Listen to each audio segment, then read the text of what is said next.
มาสาธิตตรวจระบบหายใจเนาะก่อนเราจะไปตรวจระบบหายใจเราจะมาศึกษาของคนเจ็บกันเนาะจะได้ที่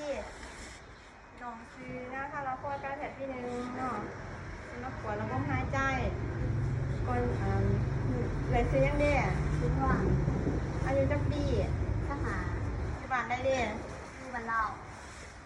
ที่เมืองเมืองมาปีแข้งสารวัตรโอ้สาเหตุเดือดของว่าโมดเป็นยังไงไอ้มาไหนจังหวัดอ่ะถามว่าไอ้เสือข้าวหรือไอ้ประจับไอ้เสือข้าว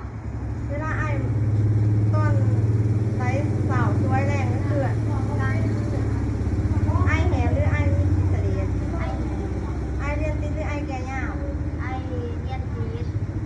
ครั้งหนึ่งห่างกันนาที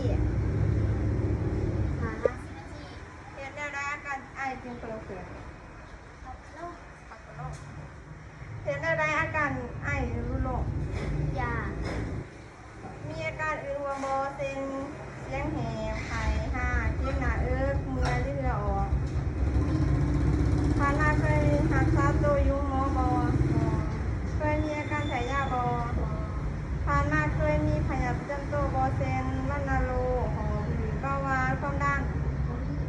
ครอบครัวได้มีคนเคยเป็นบอเคยกินเหล้าเบียร์บอ